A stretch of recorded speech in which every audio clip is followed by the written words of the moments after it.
Bon, deuxième jour à Kiev, on se prend un petit déjeuner brunch donc sur une sorte de sur le marché. Donc on vient de prendre alors c'est une sorte de petite pizza, c'est un pain avec du poulet, des champignons et du fromage à l'intérieur. Et ensuite d'autres petites choses de viande comme ça. Voilà, qui ont l'air très bonnes.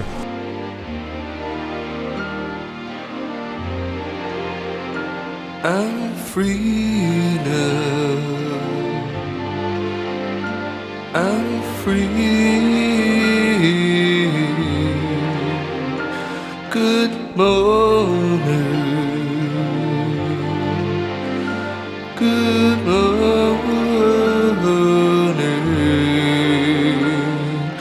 Blue sky.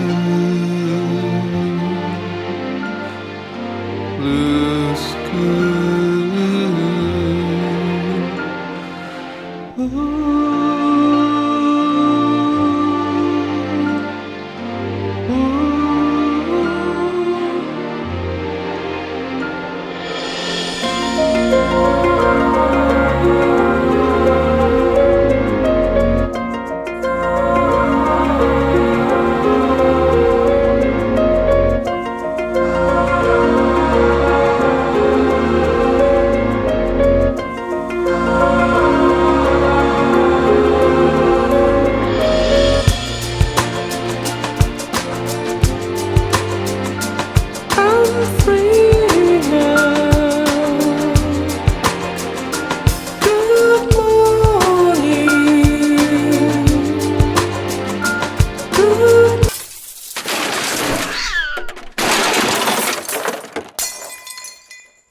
Alors maintenant on va aller à la gare pour aller chercher les billets pour que moi j'aille à Moscou et que Zoya puisse rentrer à Zaporizhzhia. Parce que mardi il a un grand module, un spécial module, il faut bien préparer, voilà, pour finir le semestre très bien. Voilà, l'examen Voilà. mardi et moi il faudrait pas que je tarde d'aller à Moscou pour continuer, pour rejoindre ma soeur en Chine. Là je crois qu'il fait 0 degrés mais ressenti -5. Mais ça te paraît tellement moins froid qu'à Berlin. À Berlin il y avait énormément de vent. Là c'est vraiment calme mais dès qu'il y a un petit peu de soleil ça réchauffe. Là c'est vraiment appréciable. Allez c'est parti.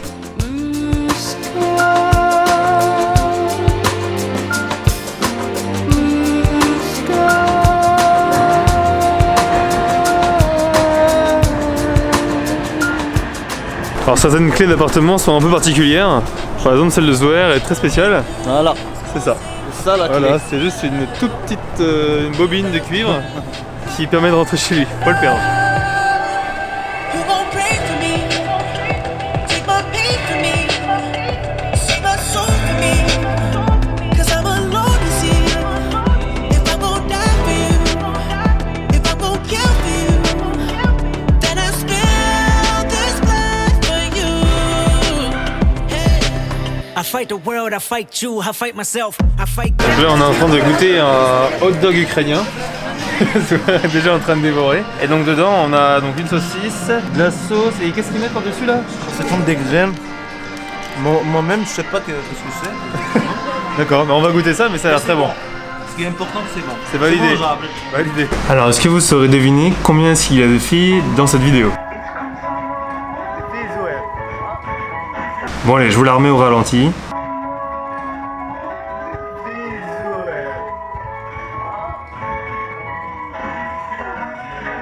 Réponse, si on ne compte pas les gens sur le trottoir, sur cette photo, il y en a 14. Bon, j'avoue que les deux au milieu n'étaient pas sur la vidéo.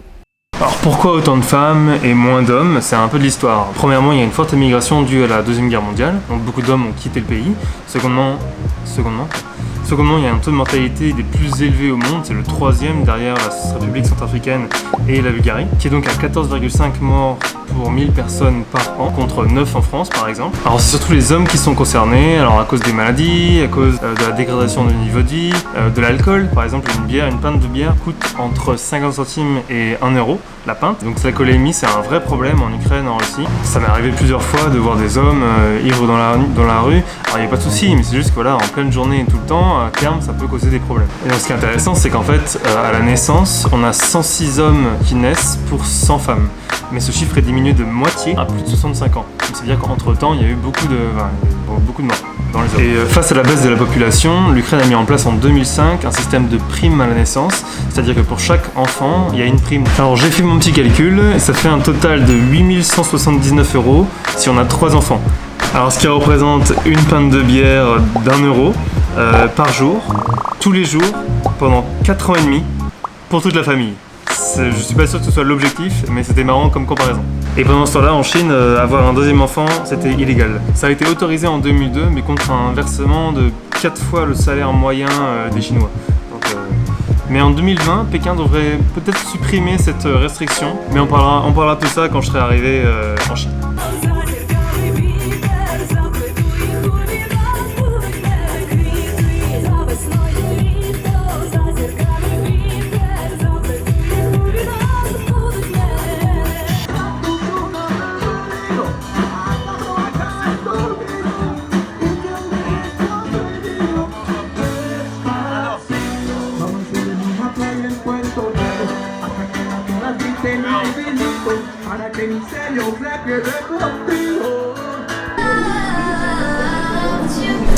Bon, c'est la fin de Kiev.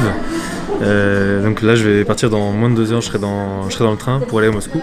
Le train pour aller à Moscou qui normalement ne devrait pas passer par la Biélorussie. Alors j'ai vérifié un petit peu, pour aller à Saint-Pétersbourg il passe par la Biélorussie, donc il me faudrait un visa.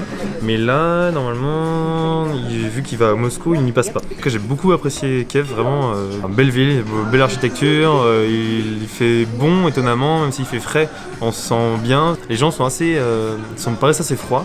Mais au final c'est juste un peu une question de culture je pense, et que dès qu'on leur parle, et surtout dans leur langue, alors pas moi mais mes Zouers, quand ils leur parlent dans leur langue, ou même quand j'essaie de dire quelques mots, ça les fait sourire, ils sont ouverts, donc il faut un peu casser les préjugés je pense là-dessus, et c'était vraiment intéressant de voir ça en vrai, quoi, de pas se fier aux médias, etc. J'ai bien aimé, j'ai vraiment apprécié Kiev. Alors bien sûr il y a des choses dont je n'ai pas pu vous parler, comme Tchernobyl, pour la simple raison que j'ai pas eu le temps d'y aller, ou bien le nazisme qui est encore présent. Alors j'ai vérifié, ce n'est pas une svastika, qui est la croix bouddhiste hindouiste. Alors de façon générale, j'ai beaucoup aimé Kiev, ça m'a surtout donné envie d'y retourner, de visiter cet immense pays, très méconnu par chez nous.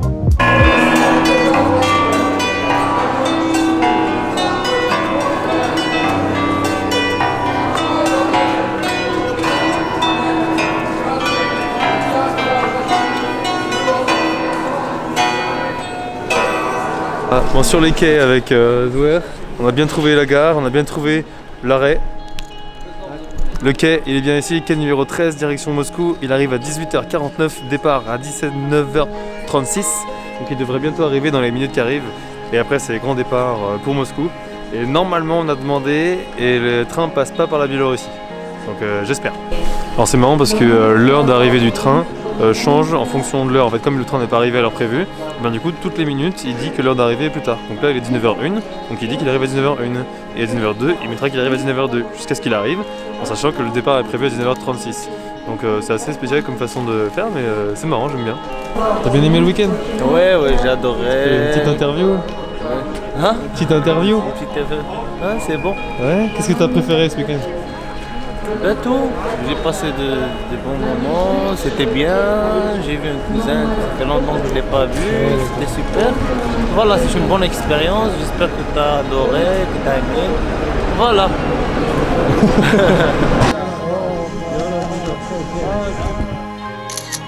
Un dernier selfie pour la famille et je suis parti pour la Russie.